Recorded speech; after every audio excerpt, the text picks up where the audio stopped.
Hello, good evening students. आज मैं आप सभी के लिए क्लास 10th एंड 12th में 2023 बोर्ड परीक्षा में आने वाले 10th और 12th के बच्चों के लिए पद्यांश के कुछ महत्वपूर्ण प्रश्न लेकर आई हूँ, जो कि नंबर 1 है। आदिकाल का एक अन्य नाम है सिद्ध सामंत काल।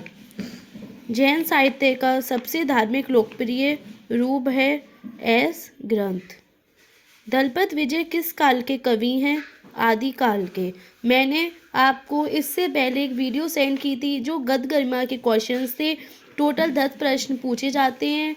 5 प्रश्न गद्य गरिमा से आते हैं, 5 प्रश्न काव्य से आते हैं। तो आप मेरी पहले वाली वीडियो देख लेना, आपके 10 में से 10 नंबर पक्के हो जाएंगे। निम्न में से लौकिक साहित्य के अंतर्गत हैं खुसरो की पहेली। हिंदी के प्रथम कवि के रूप में मान्य हैं वो हैं सरपा। ये प्रीवियस में काफ़ी बार आ चुका है क्वेश्चन है। वीरगाथा काल की ग्रंथों की भाषा है डिंगल पिंगल। हम ये क्वेश्चंस को ये प्रीवियस का निचोड़ है। हिंदी का प्रथम प्राचीनतम महाकाव्य कौन सा है, या निम्न में से कौन सा ग्रंथ आदिकाल का है? पृथ्वीराज रासो। कौन आदिकाल के कवि नहीं हैं? सुमित्रा नंदन पंत। वीसलदेव रासो रचना है नरपति नाला की। आप इसको भी स्क्रीनशॉट ले लेना। आप इसका आदिकाल की रचना नहीं है पद्मावत और मृगावती। भक्तिकालीन कवि कौन है? कुंभन दास। काव्य साहित्य में कौन सा काल स्वर्ण काल कहलाता है? भक्ति काल। कृष्ण भक्ति शाखा के कवि नहीं है नावादास और मलिक मोहम्मद जायसी। आप इन सभी का एक बार स्क्रीनशॉट ले लेना। ये है हमारा 14वां प्रश्न। प्रेमश्री सूफी काव्यधारा का संबंध किससे है? निर्गुण भक्ति से संबंध है। कृष्ण भक्ति शाखा का प्रथम कवि कौन है? वो विद्यापति हैं। गोस्वामी तुलसीदास रचित विनय पत्रिका की भाषा है ब्रज। गोस्वामी तुलसीदास जी के बचपन का नाम क्या है? राम भोला। रीतिवत काव्यधारा के कवि हैं बिहारी। और एक क्वेश्चन आता है कि रीति मुक्त काव्यधारा के कवि हैं वो घनानंद हैं। बच्चे इन दोनों क्वेश्चंस में बहुत कंफ्यूज हो जाते हैं, तो आप ये नोट कर लेना। रीतिवत और रीति मुक्त में अंतर है।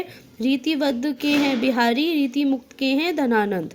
मैथिली शरण गुप्त का प्रथम काव्य संग्रह है भारत भारती।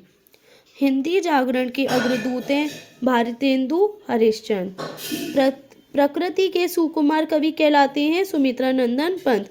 इनको हम प्रकृति के कवि कहते हैं, वो हैं सुमित्रा नंदन पंत। छायावाद की विशेषता है प्रकृति चित्रण और शारीरिक भावना। कौन सा नया अलंकार छायावाद की देन नहीं है? वो है मानवीयकरण, जिसको हम पर्सोनिफिकेशन कहते हैं। कात्यायनी महाकाव्य में सर्गी की संख्या है 15। बहुत रात गए किस कवि का संकलन है? नरेंद्र शर्मा का। साहित्य लहरी के रचनाकार हैं सूरदास। कला और बूढ़ा चांद के रचनाकार हैं सुमित्रा नंदन पंत।